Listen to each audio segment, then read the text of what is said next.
안녕하세요. 에나의 다락방 라디오입니다. 전 세계에서 가장 많은 노벨상 수상자를 배출한 하버드 대학교의 도서관에는 이런 글귀가 있다고 합니다.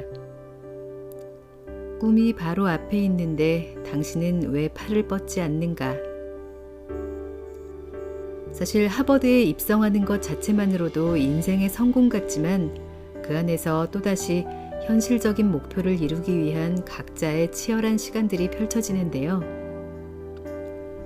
오늘은 모두가 동경하는 수재들의 집합소인 하버드 학생들의 성공 습관을 담은 책 인생은 지름길이 없다 소개해드립니다. 베이징대를 졸업하고 10여 년간 시간관리학과 하버드대학교 교육학 이론을 연구한 저자 스웨이는 이 책에서 총 24장에 걸쳐 하버드생이 알고 있는 인생의 지침들 그리고 삶을 변화시킬 성공 습관들을 제시합니다. 타인에게 휩쓸리지 않기, 원망하지 않기, 자제력 키우기, 나에게 충실하기, 끌어당기기, 자기 암시하기, 잠재력 개발하기, 감정 통제하기 등 나 자신을 변화시킬 수 있는 구체적인 성공 습관들 중에서 일부 발췌해서 읽어드릴 텐데요. 느슨한 일상에 조금이라도 자극이 되는 시간이었으면 합니다. 오늘도 끝까지 편안하게 들어주세요.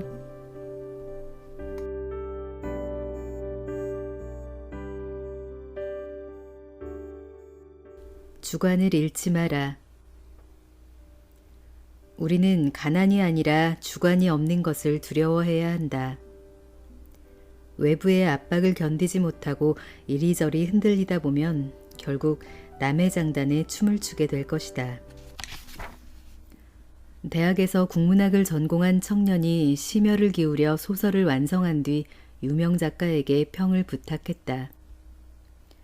작가가 눈병에 걸렸기에 청년은 자신의 작품을 소리내어 읽어주었다. 소설의 마지막 구절까지 읽은 청년이 잠시 숨을 고르고 있을 때 작가가 끝난 건가? 라고 물었다. 작가의 질문은 마치 이야기가 더 이어지길 바라는 말투였다. 그러자 청년은 다급히 이야기를 이어갔다. 다시 마지막에 이르렀는데 작가는 미련이 남는 듯 물었다. 끝난 건가? 청년은 억지로 이야기를 이어갔고 소설은 끝없이 길어졌다. 마침 전화벨이 울려 청년의 낭독은 중단되었다. 통화를 마친 작가는 급한 일이 생겼다며 외출해야 한다고 말했다. 청년이 소설이 다 끝나지 않았다며 아쉬워하자 작가가 말했다. 소설은 내가 처음에 끝났는지 물었을 때 끝났어야 했네. 끝나야 할 때 끝나지 않은 이야기는 맥락을 잃고 말았네. 간결함을 잃은 어수선한 소설은 독자를 감동시킬 수 없네. 청년은 그제야 자신의 행동을 후회했다. 그는 작품에 자신감을 갖지 못한 자신에게 몹시 실망했다. 시간이 흘러 또 다른 작가와 마주한 청년은 지난날 자신이 저지른 부끄러운 일에 대해 털어놓았다.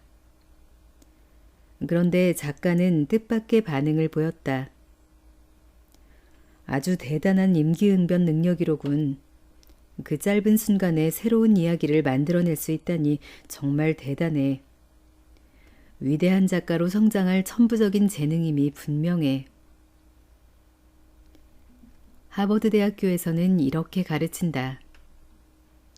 사람들이 자주 저지르는 잘못 중 하나는 자신을 끝까지 믿지 못하고 권위자의 말 한마디에 자신을 바꿔버리는 데 있다. 주관이 없는 사람은 이리 붙었다 저리 붙었다 하는 기회주의자와 같다. 자신만의 원칙과 견해가 없으며 자신이 무엇을 할 수 있는지, 앞으로 무엇을 할 것인지를 알지 못한다. 사람은 경험으로부터 자유로울 수 없다. 하지만 자기 주관 없이 타인의 의견에 민감하게 반응한다면 성공과는 영원히 멀어질 것이다.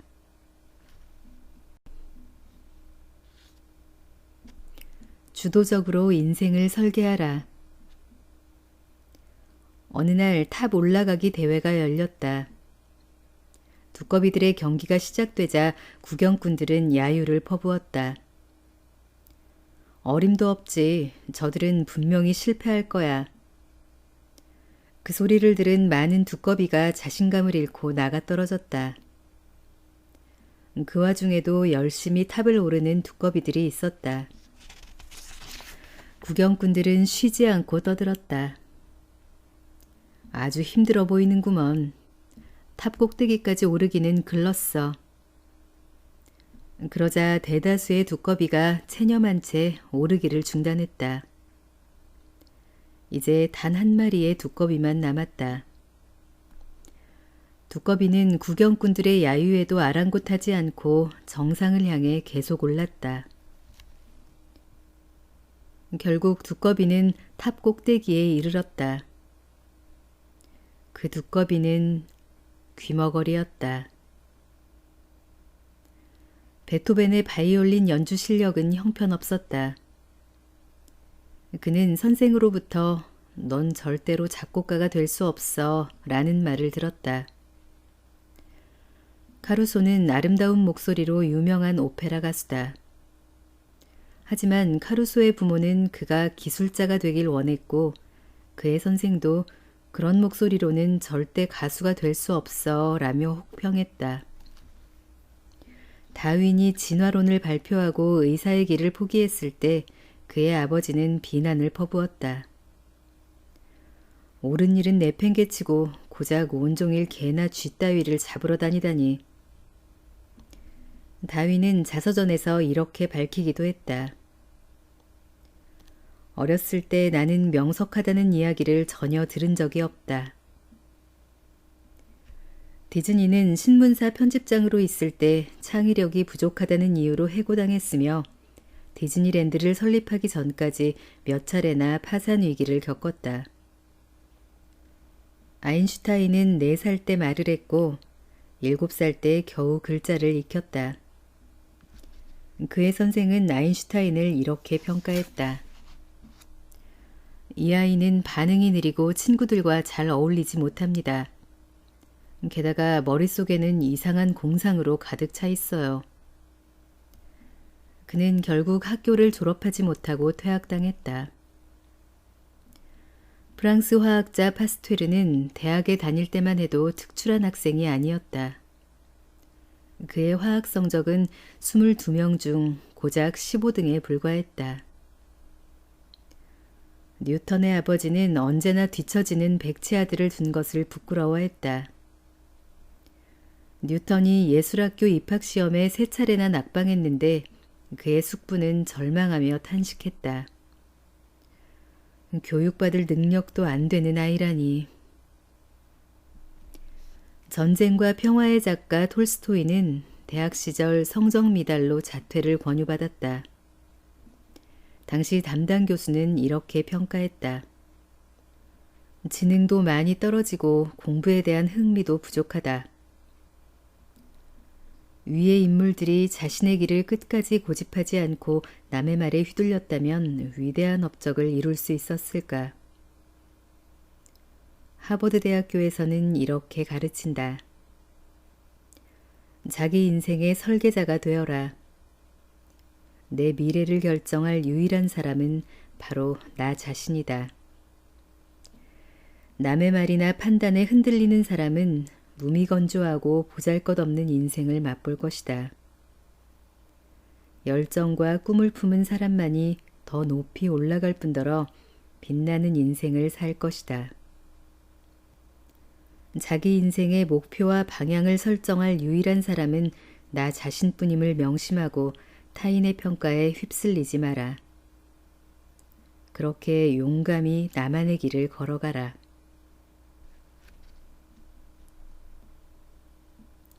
자신을 과소평가하지 마라. 1796년 독일 괴팅겐 대학교에는 수학에 천부적인 재능을 가진 19세 청년이 있었다. 그는 저녁을 먹고 교수가 내준 수학 문제 3개를 풀기 시작했다. 두 문제는 2시간 안에 풀었지만 나머지 한 문제는 쉽게 풀리지 않았다. 세 번째 문제는 다음과 같았다. 눈금 없는 자와 컴퍼스만 사용하여 17각형을 그리시오. 청년은 세 번째 문제를 풀기 위해 오랜 시간 진땀을 흘렸지만 전혀 진도가 나가지 않았다. 자신이 알고 있는 수학 지식이 전혀 도움되지 않는다는 사실만 확인할 뿐이었다.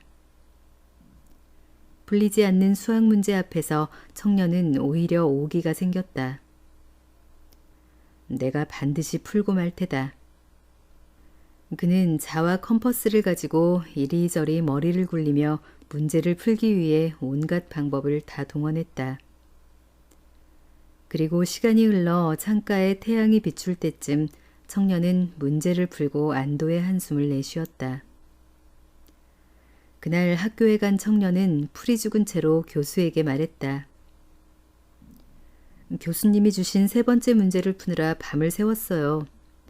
그래도 제게 기대를 저버리시면 안 돼요. 교수는 청년이 제출한 과제를 보고 떨리는 목소리로 물었다. 이걸 정말 네가 풀었다고? 네, 그런데 이 한 문제를 푸느라 밤을 새워야 했어요. 교수는 그에게 자와 컴퍼스를 주고 직접 17각형을 그려보라고 했다. 청년은 자신이 문제를 푼 방식대로 17각형을 그렸고 그 모습을 지켜보던 교수가 말했다.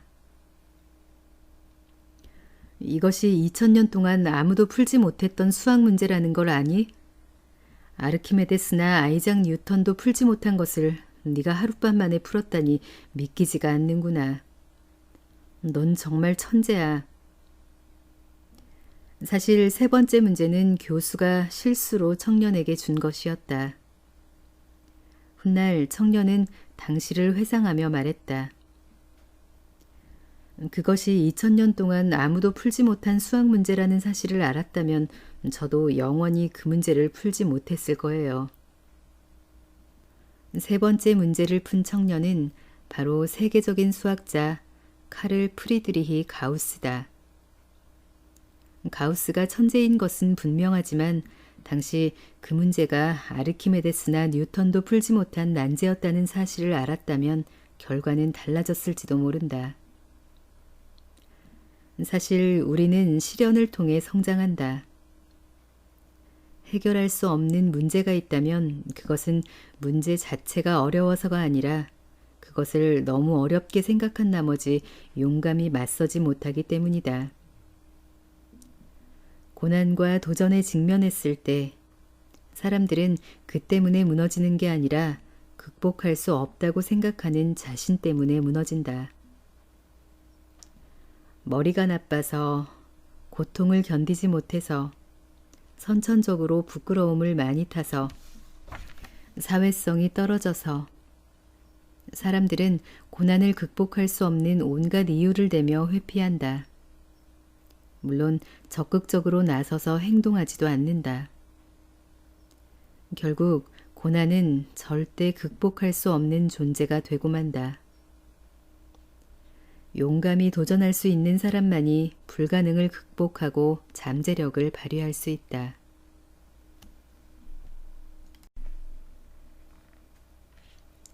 선명한 상상으로 성공을 끌어당겨라. 사람은 살아있는 자석과 같다. 인생의 부와 성공, 행복, 건강은 자신이 끌어당긴 결과이고 실패와 가난도 마찬가지다. 이것이 바로 끌어당김의 법칙이다. 싫어하는 일을 계속 생각하면 싫어하는 일을 끌어당길 것이고 좋아하는 일을 계속 생각하면 좋아하는 일을 끌어당길 것이다. 제임스는 상상만으로 독특한 골프 기술을 발명했다. 놀라운 사실은 제임스가 포로 수용소에 갇혀있던 7년 동안 골프채를 만져본 적도 없으며 당시 그의 골프 실력도 평범한 수준이었다는 것이다. 하지만 그가 수용소에서 풀려나 처음으로 찾은 골프장에서 74타를 쳤다. 이것은 그의 평균 타수보다 2타나 초과한 것이지만 골프채를 7년 만에 잡은 것을 감안하면 놀라운 기록이다. 더 믿기 어려운 사실은 그의 몸 상태가 7년 전보다 좋아졌다는 점이다. 제임스가 이런 기적을 만들어낼 수 있었던 비결은 바로 이미지 트레이닝에 있었다. 그는 베트남 포로 수용소에서 고작 세로 1.5m, 가로 2m밖에 안 되는 작은 공간에 장장 7년간 갇혀 지냈다. 7년 동안 그는 다른 사람과 접촉하거나 대화를 나눌 수도 없었으며 체력 관리를 하는 것은 더욱 불가능했다. 처음 수용소에 들어오고 몇 달간은 절망에 빠져 속히 이곳에서 벗어나게 해달라는 기도만 하며 지냈다. 하지만 시간이 흐르면서 마음을 다스리는 법을 터득했고 이미지 트레이닝을 시작했다. 그렇게 하지 않았다면 그는 미쳐버렸을지도 모른다. 그는 마음속으로 마음에 드는 골프채를 선택하고 골프장으로 향했다. 매일 골프클럽에 나가 18개 홀을 돌며 세부적인 것까지 모두 머릿속으로 체험했다. 상상 속에서 그는 언제나 멋진 골프복을 입고 푸른 잔디 향기를 맡았다. 어느 날에는 태양이 강하게 내리쬐고 어느 날은 비가 내렸으며 봄, 여름, 가을, 겨울이 차례로 지나갔다. 각종 골프채와 골프공, 푸른 잔디, 지저귀는 새들, 바쁘게 왔다 갔다 하는 다람쥐, 골프장의 언덕 등 모든 것이 생생하게 펼쳐졌다. 그는 골프채를 손에 쥐었다 생각하고 퍼팅과 스위프 기술을 연습했다. 골프공은 잘 깔린 잔디를 지나 자신이 예상한 지점으로 굴러갔다. 실제로 그는 한 발짝도 움직이지 않았지만 마음속에서 골프공을 따라다니다 보면 진짜로 골프를 치는 기분이 들었다. 상상 속으로 18홀을 다 도는 시간도 실제와 비슷했다. 그는 작은 부분까지도 놓치지 않았으며 슬라이스 라이와 훅 라이, 퍼팅의 기회를 한 번도 놓치지 않았다. 매번 18홀을 7년간 반복한 제임스는 마음속으로 완벽한 경기를 치를 수 있게 되었다. 이것이 바로 그가 수용소에서 풀려나 처음으로 찾은 골프장에서 74타를 칠 수 있었던 비결이다. 심리학자들은 어떤 일을 처리할 때 먼저 마음속으로 그 일을 인식한 뒤에 착수하면 자신이 생각했던 것보다 훨씬 더 나은 성과를 이룰 수 있다고 말한다. 긴장을 풀고 마음속으로 원하는 목표를 상상한 뒤 그 일을 처리해야 할 임무로 받아들이면 된다. 이렇게 하면 원하는 모든 일이 이루어질 것이다. 하지만 마음속으로 이 일을 해야지라고 상상만 하고 아무런 노력도 하지 않는다면 목표를 달성하기 힘들다. 하버드생들은 원하는 모든 일이 이루어질 것이다 라는 이치를 알고 있으며 이를 통해 많은 성과를 내고 있다.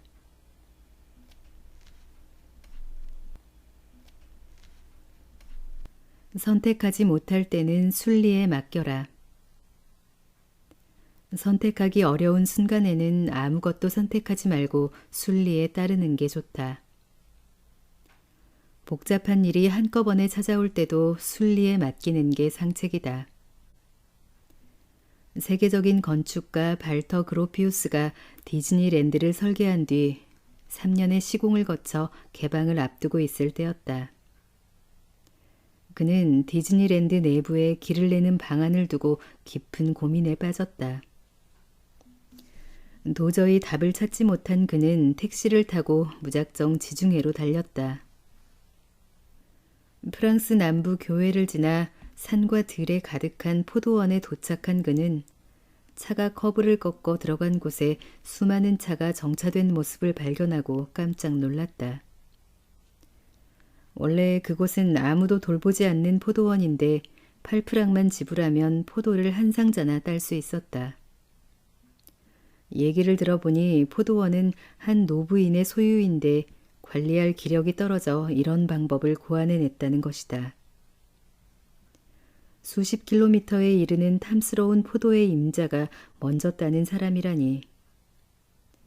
그로피우스는 노부인의 자유분방하고 기발한 아이디어에 큰 영감을 받았다. 디즈니랜드로 돌아온 그는 모든 길에 잔디를 깔고 예정보다 반년 일찍 개방하기로 마음먹었다. 2년 뒤 디즈니랜드에 깔린 잔디는 사람들이 다니며 밟은 흔적대로 길이 만들어졌다. 1971년 런던 국제 조경 건축 심포지엄에서 디즈니랜드의 잔디길은 가장 훌륭한 내부도로라는 평가를 받았다. 인생에서 우리는 때때로 선택하기 어려운 순간을 맞이한다. 이럴 때는 아예 아무것도 선택하지 말고 그저 순리대로 흘러가자.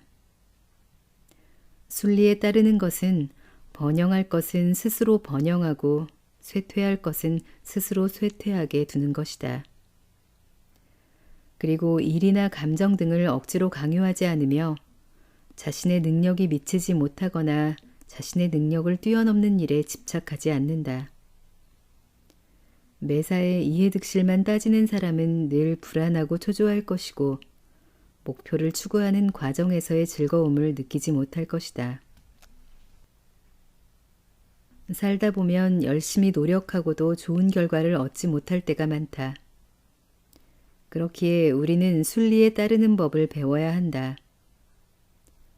구름이 흩어졌다가 뭉치고 꽃이 피었다가 지는 모습을 지켜보며 인생의 여유로운 태도를 유지해야 한다. 또한 인생의 슬픔과 기쁨, 총애와 모욕을 정면으로 마주하며 자기 인생의 좌표를 확인하고 자유롭게 행동할 수 있어야 한다. 마음을 고요히 하라. 인생을 살아가면서 바쁘다는 함정에 빠져서는 안 된다. 바쁘다는 말을 입에 달고 사는 사람들은 이를 핑계로 소중한 인생을 낭비하며 때로는 삶의 방향까지 잃어버리곤 한다. 어느 날 목수가 일하다가 실수로 아끼는 시계를 수북이 쌓인 톱밥 속에 떨어뜨렸다. 그는 재수가 없다고 소리 지르며 톱밥 속을 뒤적였다. 동료들이 손전등까지 비춰주었지만 반나절이 지나도록 시계는 코빼기도 보이지 않았다. 그런데 동료들이 식사하러 나가자 조용히 작업장으로 들어온 목수의 아들이 손쉽게 시계를 찾아내는 것이 아닌가. 목수는 내심 놀랐다. 도대체 어떻게 시계를 찾은 거니? 저는 그냥 바닥에 조용히 앉아 있었을 뿐이에요. 그랬더니 똑딱똑딱 소리가 들려와서 시계가 어디 있는지 금방 알아낼 수 있었어요. 광부들이 땅속 갱도에서 한참 일하던 중 갑자기 조명이 나갔다. 한순간 어둠 속에 갇힌 광부들은 허둥지둥 벽을 더듬으며 출구를 찾았지만 방향을 제대로 가늠하기 어려웠다. 금세 기운이 빠진 광부들은 너나 없이 털썩 주저앉았다. 그때 한 사람이 제안했다. 출구를 찾아 무턱대고 헤매느니 이렇게 앉아서 바람의 방향을 느껴보는 게 어때요? 바람은 출구에서 불어오잖아요. 광부들은 한자리에 앉아 집중하기 시작했다. 잠자코 온몸의 신경을 곤두세우자 이내 바람이 얼굴을 미세하게 어루만지는 게 느껴졌다. 그들은 바람이 불어오는 방향으로 움직였고 마침내 무사히 갱도에서 나올 수 있었다. 화려한 뉴욕시 중심가에 사는 젊은 부부는 어느 순간 자신들이 움직이는 기계 같다는 생각에 휩싸였다. 그들은 매일 다람쥐 쳇바퀴 돌듯 똑같은 일상을 바쁘게 반복했다. 도시에서는 온갖 레저와 유흥을 즐길 수 있었지만 금방 허무해지기 일쑤였다. 부부는 시골에 가서 마음을 한껏 내려놓는 시간을 가져보기로 했다. 차를 타고 남쪽으로 달리던 그들은 한적한 구릉지에 도착했다. 야트막한 산 옆으로 통나무 집이 눈에 들어왔는데 집 앞에는 집주인으로 보이는 남자가 앉아 있었다. 남편이 다가가 물었다. 이렇게 인적 드문 곳에 살면 외롭지 않나요? 전혀요. 푸른 산을 바라보고 있으면 산이 기운을 전해주는 게 느껴져요. 산골짜기에는 생명의 비밀을 품은 나뭇잎이 울창하고 파란 하늘에는 시시각각 변하는 구름이 아름다운 성을 만들어주죠. 졸졸 흐르는 시냇물은 내 마음에 속삭이는 노래 같아요. 항상 내 무릎에 앉는 강아지의 눈에서는 충직함과 믿음이 엿보이죠. 귀가할 때 아빠 하고 부르는 아이들을 보자면 언제나 입가에 미소가 걸리죠. 사랑스러운 아내는 어떤 슬픔과 역경 속에서도 버틸 힘이 돼주고요. 이러한 모든 것에서 저는 자애로운 신의 존재를 느낀답니다. 외롭지 않냐고요? 아니요, 전혀 외롭지 않아요. 매일 하루에 몇 분씩 고요한 시간을 가져보자. 조용히 앉아서 편안하고 차분한 상태를 즐기다 보면 분명히 큰 깨달음을 얻을 수 있을 것이다.